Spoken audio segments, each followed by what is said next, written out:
नमस्कार दोस्तों, मेरा नाम है राहुल गुप्ता और स्वागत करता आपका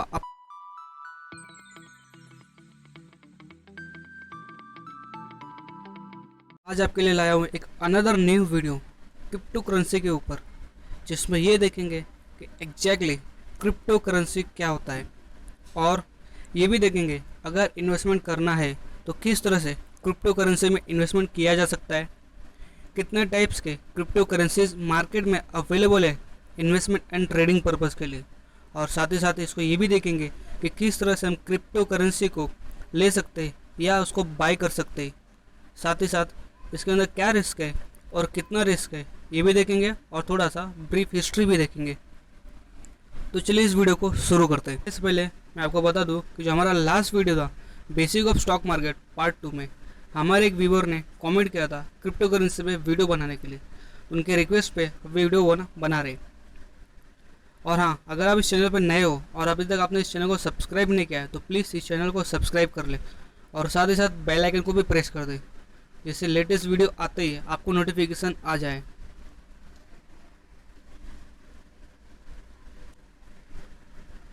अगर आपको नहीं पता क्रिप्टो करेंसी क्या होता है तो मेनली दो वर्ड से मिलकर बना है, क्रिप्टो एंड करेंसी, जहाँ पे क्रिप्टो का मीनिंग होता है हिडन या सीक्रेट, जो छिपा हुआ है, जो एक्जैक्टली दिखता नहीं है, और करेंसी का मतलब होता है मीडियम ऑफ एक्सचेंज, यानी एक ऐसी चीज़ जिसका यूज करके हम किसी भी गुड्स एंड सर्विस को एक्सचेंज कर सकते हैं या उसको बाय कर सकते हैं। क्रिप्टो करेंसी एक फॉर्म ऑफ पेमेंट है जो रिसेंटली इमर्ज होकर दुनिया के सामने आया है, जो totally online and digital currency है, जो फिजिकली एग्जिस्ट नहीं करता, और ये ब्लॉकचेन टेक्नोलॉजी पे काम करता है, और साथ ही ये डिसेंट्रलाइज है बाकी सारे governments and central bank of countries के। आपको थोड़ा सा ब्रीफ हिस्ट्री बता दूँ करेंसी का। तो पहले के ज़माने में जब करेंसी नहीं हुआ करते थे तब उस समय लोग ट्रांजैक्शन के लिए एक दूसरे का सामान एक्सचेंज करते थे। सपोज किसी को फ्रूट चाहिए रहता था तो अपने पास जो चिकन है वो दूसरे को देता था और उससे फ्रूट ले लेता था। इस तरह से दोनों की जो नीड्स है वो पूरी हो जाती थी और इस तरह लेन देन से उनका ट्रांजैक्शन कंप्लीट हो जाता था। और इसी सिस्टम को बार्टर सिस्टम भी कहा जाता है। जैसे जैसे सिविलाइजेशन बढ़ा, लोगों के नीड्स बढ़ी, ज़रूरतें बढ़ी, बट अगेन जो एक्सचेंज करने के लिए चीज़ें थी वो काफ़ी ज़्यादा लिमिटेड थी। कभी कोई तो ऐसा कोइंसिडेंट आता था किसी को राइस चाहिए रहता था और वो मार्केट में या आस पड़ोस में जाता था एक्सचेंज करने के लिए, ट्रांजैक्शन कंप्लीट करने के लिए, तो वो पर्सन से भी राइस ही मिलता था, कुछ और नहीं। इसी सब चीज़ों को दूर करने के लिए बाद में जो रेयर चीज़ें होती थी, बिट्स, इन सब का यूज किया जाने लगा, और साथ ही साथ जेम्स एंड कॉइन्स को भी, जो कि मेटल की बनी हुई होती थी, इनका इस्तेमाल ट्रांजैक्शन में लोग करने लगे। और धीरे धीरे बार्टर सिस्टम से गोल्ड पे शिफ्ट हुए, गोल्ड से मेटल्स के कॉइन्स पे, और आज के डेट में हम करेंसी से लेके प्लास्टिक मनी यानी कार्ड और इलेक्ट्रॉनिक पेमेंट जैसे क्रिप्टो करेंसी तक पहुंच चुके हैं। इतना ज़्यादा हमारे सिविलाइजेशन में एडवांसमेंट हो चुका है। आपको बता दूं कि आज के टाइम में हम जितने भी करेंसी यूज करते हैं, जो नोट्स एंड कॉइन्स होते हैं, जो पेपर एंड मेटल के बने होते हैं, ये हर एक जो पीस है वो जस्ट और जस्ट पीस ऑफ पेपर है एंड पीस ऑफ एक मेटल है, जो एक आम मेटल है। बट अगेन इसकी जो वैल्यू है वो डिराइव होती है इसके अंडरलाइन असेट से। जैसे आज के टाइम में इंडिया में हर एक करेंसी प्रिंट करने पीछे उसका अंडरलाइन जो असेट है, जो रिजर्व है, वो गोल्ड का यूज किया जाता है, और साथ ही साथ गवर्नमेंट के वेरियस सिक्योरिटीज़ का भी यूज किया जाता है, और तो और साथ में कुछ फॉरेक्स रिजर्व का भी इस्तेमाल करके इंडिया का जो रुपीस करेंसी है उसको प्रिंट किया जाता है। इस तरह से हमारे पास जितने भी करेंसी है, इंडियन रुपीस और जितने भी कॉइन्स है, उसके पीछे कुछ ना कुछ एक वैल्यूएबल थिंग्स अटैच्ड है, उसके पीछे बैक्ड है, जिससे ये जो करेंसी है, जो पीस ऑफ पेपर है, उसकी वैल्यू निकल के आती है। यहाँ पे मैंने कुछ लिस्ट लगाया है क्रिप्टो करेंसी के, जैसे हम देख सकते हैं कि bits coin, Ethereum, Dogecoin और भी बहुत सारे क्रिप्टो करेंसी मार्केट में अवेलेबल है। अगर हम बिटकॉइन की बात करें तो बिटकॉइन को जो बनाने वाले हैं वो नाकामोटो सातोशी है। बिटकॉइन को बनाने के पीछे उनका एक एम था कि एक ऐसी डिजिटल करेंसी को बनाना जिसका यूज ट्रांजैक्शन के लिए किया जा सके, जैसे हम आज के डेट में फिजिकली करेंसी का यूज करते हैं जो नोट्स एंड। और जो अनदर फेमस क्रिप्टो करेंसी है डॉज कॉइन, उसको बनाने वाले अमेरिका के बिली मार्कस है। बिली मार्कस का जो एम था डॉज कॉइन बनाने का, वो जस्ट एक जोक था, यानी कोई उनका इंटेंशन नहीं था कि ऐसा क्रिप्टो करेंसी बनाया जाए जिसका यूज किया जाए ट्रांजैक्शन के लिए, जो एक मीडियम ऑफ एक्सचेंज बन जाए। उन्होंने just like that as a joke उन्होंने डॉज कॉइन को बनाया और ये आज one of the most popular currency बन चुका है। यहाँ पे मैंने कुछ लोगों के पिक्स लगाए जिसमें हम देख सकते हैं सातोशी नाकामोटो जो बिटकॉइन को बनाए, बिली मार्कस जो डॉज कॉइन को बनाए, और इसी तरह बाकी लोग भी अलग अलग क्रिप्टो करेंसी के इन्वेंटर हैं। And one on only Elon Musk जो one of the biggest fan है क्रिप्टो करेंसी को, जिसको हर जगह हर वक्त प्रमोट करते रहते हैं, चाहे वो ट्विटर हो, चाहे सोशल मीडिया हो, चाहे लाइव टीवी न्यूज़ हो। अगर आप भी सोच रहे क्रिप्टो करेंसी में आपको इन्वेस्टमेंट करना है, उसको एक्यूमुलेट करना है, तो किस तरह किया जा सकता है, तो मैं आपको बता दूं कि क्रिप्टो करेंसी को आप दो तरीक़ों से एक्यूमुलेट कर सकते हैं। पहला, उससे आप क्रिप्टो करेंसी एक्सचेंजेस पे जाके डायरेक्टली बाय कर सकते हैं, एंड सेकेंड, आप उसकी माइनिंग कर सकते हैं। जिस तरह गोल्ड माइन में गोल्ड की माइनिंग होती है, इसी तरह क्रिप्टो करेंसी की भी माइनिंग की जा सकती है, बट अगेन ये फिजिकली नहीं, ऑनलाइन होगा with the help of computers, जिसमें आप जितने चाहे उतने क्रिप्टो करेंसी को माइन कर सकते हैं। आपको बता दूं कि अगर आपको एक बिटकॉइन को माइन करना है तो हार्डली 10 मिनट्स लगता है, बट अगेन इसको माइन करने के लिए आपको बहुत सारे कॉम्प्लिकेटेड मैथमेटिकल पजल्स को सॉल्व करना होगा, और उसको सॉल्व करके आप बिटकॉइन को कमा सकते हैं या कहीं एक्यूमुलेट कर सकते हैं। और आप सोच रहे हैं क्रिप्टो करेंसी को बाय करने के लिए आपके पास पैसे नहीं है, तो क्यों ना इस 10 मिनट में क्रिप्टो करेंसी को माइन कर लिया जाए। तो आपको बता दूं कि माइनिंग भी इतनी ईजी नहीं है, क्योंकि जो माइनिंग करना है उसके लिए बहुत ही ज़्यादा पावर कंजम्पशन लगता है। अराउंड एक बिटकॉइन को माइन करने के लिए 72,000 गीगावाट का पावर लगता है। ये पावर इतना ज़्यादा है कि आप नीचे दिए गए चार्ट में देख सकते हैं। मैंने ग्राफ लगाया है इंडिया का, जिसमें 2018-19 में इतनी सारी इलेक्ट्रिसिटी जनरेट हुई है, उससे 6 गुना ज़्यादा बिटकॉइन को माइन करने के लिए उतना ज़्यादा इलेक्ट्रिसिटी लगता है, उतना ज़्यादा पावर का कंजम्पशन लगता है।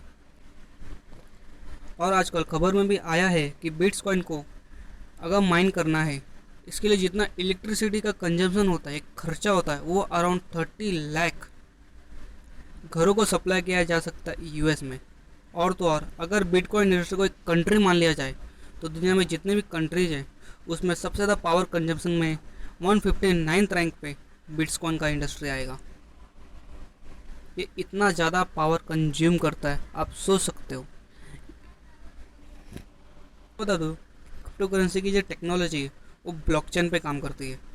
आपको ब्लॉकचेन नहीं पता तो वो भी आपको बता दूँ कि ब्लॉकचेन का मतलब होता है ये छोटे छोटे ब्लॉक्स होते हैं जो एक दूसरे से लिंक होते हैं, और जितने भी ट्रांजैक्शन होता है, माइनिंग होता है, उन सब के जो रिकॉर्ड है वो एक दूसरे के ऊपर प्रिंट हो जाता है। एंड अगेन इसको इरेज नहीं किया जा सकता। अगर एक बार कोई ट्रांजैक्शन रिकॉर्ड हो गया ब्लॉकचेन में, तो लाइफ टाइम ऑलवेज उस पर रिकॉर्डेड ही रहेगा। यहाँ पे मैंने चार्ट पैटर्न लगाया है बिटकॉइन का इंडियन रुपीस में। जैसे आप देख सकते हैं इसकी जो वैल्यू अराउंड एक बिटकॉइन की 29 लाख रुपीस चल रही है। और इसमें देख सकते हैं कि मैक्सिमम चार्ट में ये स्टार्टिंग से लेकर अब तक कितना बड़ा एक माउंटेन क्रिएट करके रखा हुआ है। बट अगेन जितनी तेज़ी से बढ़ता भी है उतनी ही तेज़ी से ये गिरता भी है। ये बहुत ही ज़्यादा फ्लक्चुएट होता है। अब डॉजकॉइन का चार्ट पैटर्न लगाया है, जिसे हम क्लियरली देख सकते हैं कि डॉजकॉइन अचानक से सीधे जस्ट लाइक अ रॉकेट ऊपर की तरफ लगातार भागते रहा है, उड़ते रहा है, बढ़ते रहा है। ये just because of Elon Musk के एक ट्वीट से हुआ, जिन्होंने रिसेंटली एक शेयर किया था, एक डॉग जो रेड कलर का स्वेटर पहना हुआ है। और बाद में उन्होंने ट्वीट करके बताया कि वो मून पे क्रिप्टो करेंसी को लैंड करवाने वाले हैं, और उसमें जो सबसे पहला क्रिप्टो करेंसी होगा वो डॉजकॉइन होगा।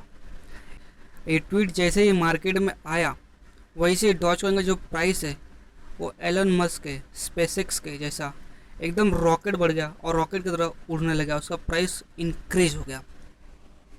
क्रिप्टो करेंसी में पार्टिसिपेट करना चाहते हैं तो बहुत सारे एक्सचेंजेस है जो ये फैसिलिटी प्रोवाइड करती है, और इंडिया में भी कुछ एक्सचेंजेस है जो फैसिलिटी प्रोवाइड करती है क्रिप्टो करेंसी में ट्रेडिंग एंड इन्वेस्टमेंट करने के लिए।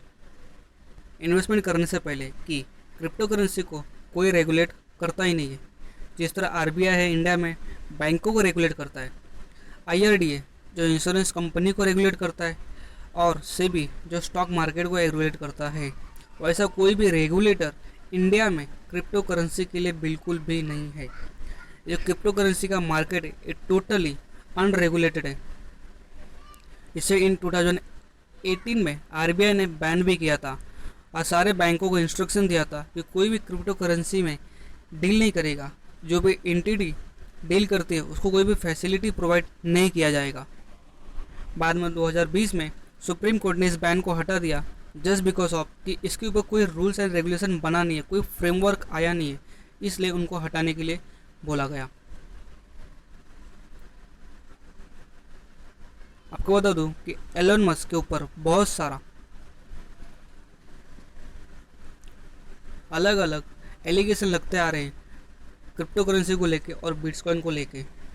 और आपको बता दो कि स्टीफन थॉमस जो बिटकॉइन से अराउंड $220 मिलियन का अर्न कर चुके थे, यानी ये अराउंड इंडियन रुपीज़ में देखा जाए तो 1500 रुपीज़ होता है, उनके पास बिटकॉइन है, बट अगेन वो उसको ना लिक्विडेट नहीं कर पा रहे, उनके खुद के करेंसी में कन्वर्ट नहीं कर पा रहे क्योंकि वो अपना पासवर्ड भूल चुके हैं। तो आप समझ सकते हो कि अनरेगुलेटेड होने का कितना बड़ा डिसएडवांटेजेस है कि आप पासवर्ड भी भूल गए तो आपका जो टोटल इन्वेस्टमेंट है वो आपका जीरो हो जाता है।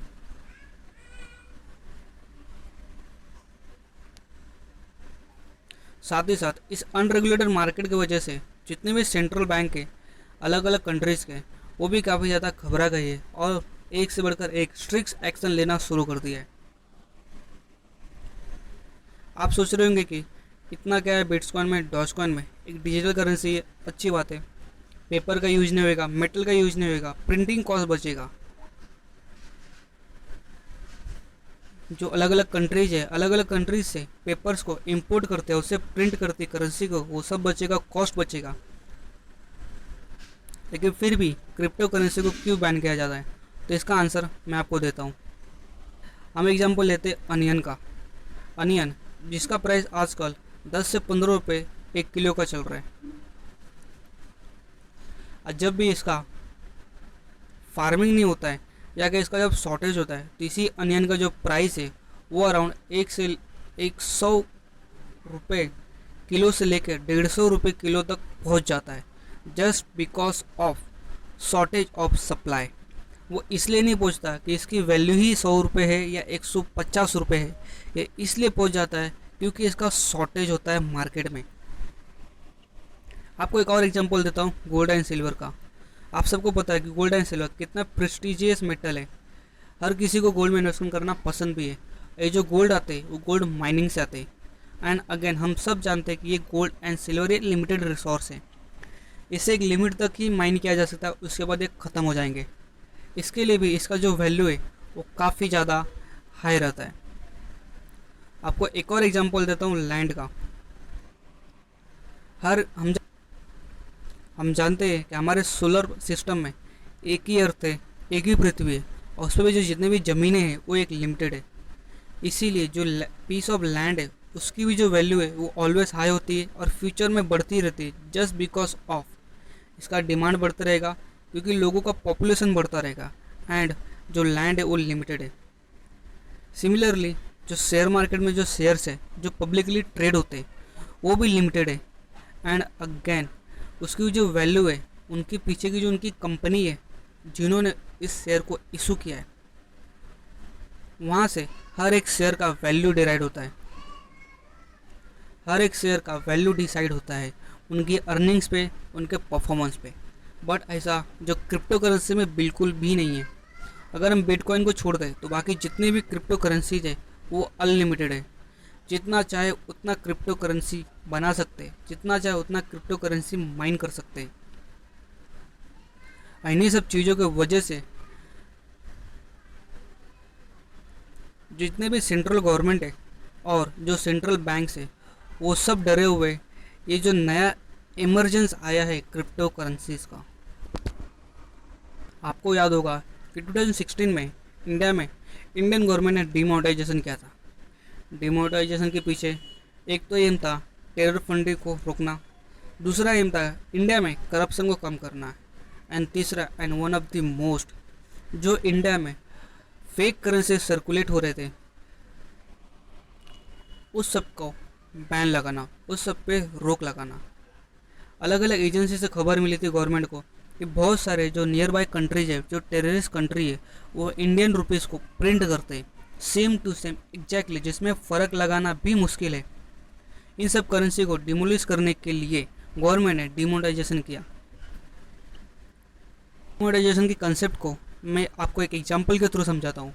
सपोज आपके पास एक पैसे छापने वाली मशीन आ जाती है जिसमें सिर्फ और सिर्फ आपको पेपर डालना है और बदले में आपको रुपीज़ का 2-2 हज़ार रुपये का आपको नोट मिलेगा, प्रिंट होकर आएगा, जो एग्जैक्टली असली पैसे जैसा दिखता है।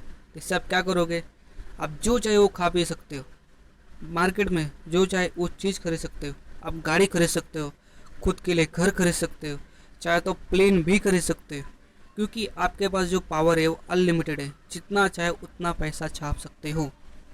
अब सिर्फ एग्जांपल हम लेते हैं, यही जो मशीन है ये आपके पास नहीं, पूरी सोसाइटी में है, हर एक पर्सन के पास है।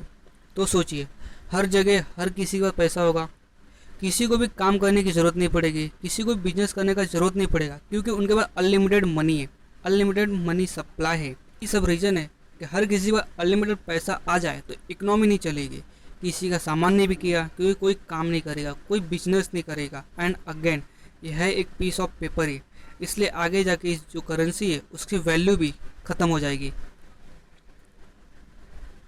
यही सब रीज़न है गवर्नमेंट का भी और सेंट्रल बैंक्स का भी कि जो अनलिमिटेड क्रिप्टो करेंसीज है उस पर बैन लगाना।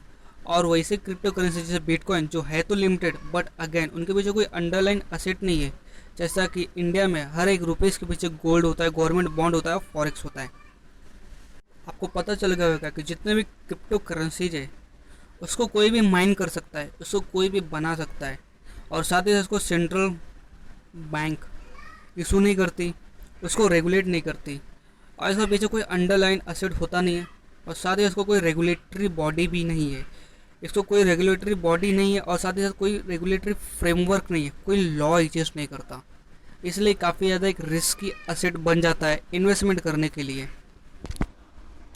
और साथ ही आपको ये भी बता दूँ कि रिसेंटली बर्कशायर हैथवे का एजीएम हुआ था, जिसमें बर्कशायर हैथवे के ओनर एंड चार्ली मुंगल ने अपना ओपिनियन दिया क्रिप्टो करेंसी पे। उन्होंने क्लियरली बोला कि सिविलाइजेशन को पूरी तरह से डिस्ट्रॉय कर देगा, जो करेंसी कंसेप्ट है जो एक्चुअली में वो ख़त्म कर सकता है, ये काफ़ी बड़ा एक थ्रेट है। साथ ही साथ इसका यूज क्रिमिनल एक्टिविटी के लिए भी बढ़ सकता है, क्योंकि ये अनलिमिटेड है, और ये क्रिप्टो करेंसीज अनलिमिटेड होने के कारण जो चाहे उसे माइन कर सकता है, जो चाहे उस चीज़ खरीद सकता है। इसलिए जो टेरर फंडिंग है इससे बढ़ सकती है, ह्यूमन ट्रैफिकिंग भी बढ़ सकती है। इसलिए उनका भी डिमांड है कि क्रिप्टो करेंसी को बैन करना चाहिए, और साथ ही साथ हर एक इन्वेस्टर को उससे दूर रहना चाहिए। आपको बता दूं कि रिसेंटली एलन मस्क ने एक ट्वीट किया जिसमें ये बोला कि अब बिटकॉइन को एक्सेप्ट नहीं करेंगे as a mode of payment for Tesla car, जिसकी वजह से क्रिप्टो करेंसी की प्राइसेस है वो लगातार गिरना शुरू हो गई। यहाँ पे मैंने चार्ट लगाया जिसमें आप क्लियर देख सकते हैं कि 14 मई को ट्वीट आने से पहले क्या प्राइस था, और आज 17 मई को वीडियो बनाते टाइम क्या प्राइस चल रहा है।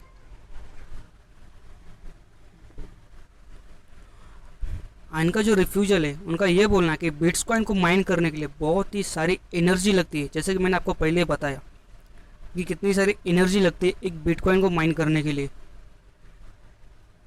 इन्होंने बहुत टाइम पहले अनाउंसमेंट किया था कि बिटकॉइन को लेंगे टेस्ला कार के पेमेंट के लिए। इनको भी पता था ये बिटकॉइन को माइन करने के लिए बहुत सारी एनर्जी लगती है, और इन्होंने हैवी इन्वेस्टमेंट भी किया। जब बिटकॉइन को ऑल टाइम हाई पे उन्होंने पहुंचा दिया तो इन्होंने अनाउंसमेंट किया कि बिटकॉइन हम एक्सेप्ट नहीं करेंगे क्योंकि इन्वायरमेंट के लिए हार्मफुल है, क्योंकि पावर कंजम्पशन ज़्यादा लेता है।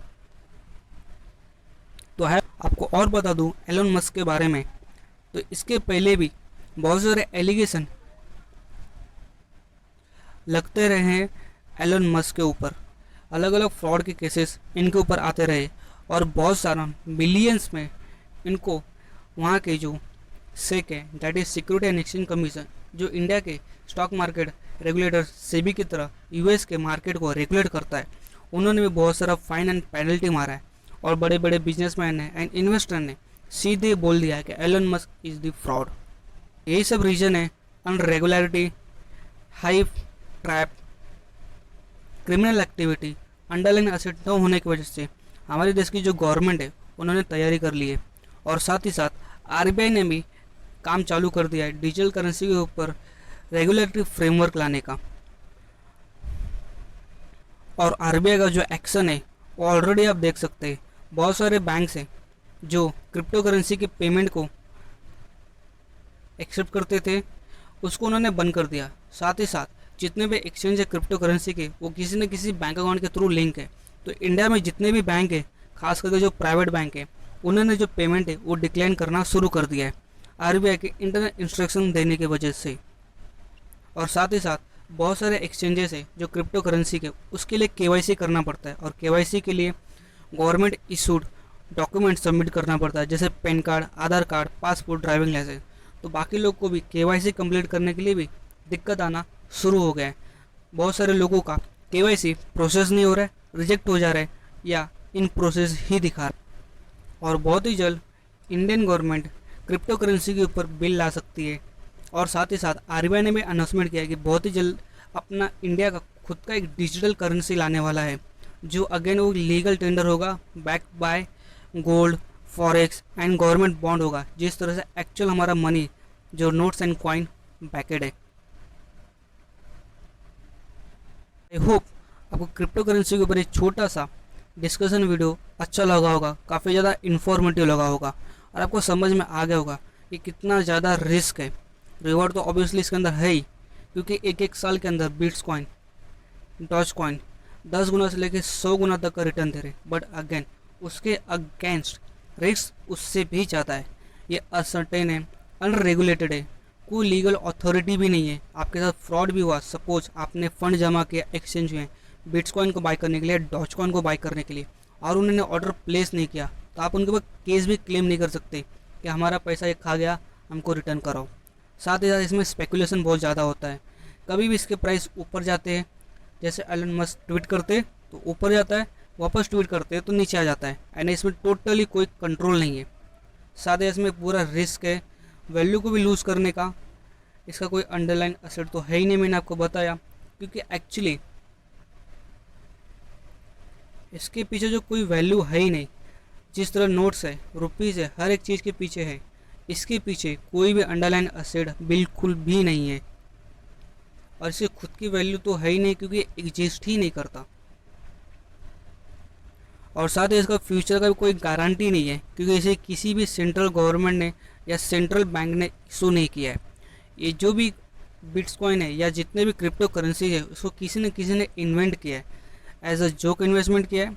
तो आशा करता हूँ आपको क्रिप्टो करेंसी के ऊपर का ये वीडियो पसंद आया होगा, और आपको काफ़ी ज़्यादा अवेयरनेस आई होगी। अगर आपको वीडियो पसंद आए तो उसको प्लीज़ लाइक करें, साथ ही साथ अवेयरनेस फैलाने के लिए आपके दोस्तों के साथ शेयर करें, और चैनल पर आप नए हो तो चैनल को सब्सक्राइब भी कर ले, और साथ ही साथ बेल आइकन को भी प्रेस कर दे, जिससे हमारा लेटेस्ट वीडियो आते ही फाइनेंस का आपको नोटिफिकेशन आ जाए और कोई भी आपको वीडियो मिस ना हो।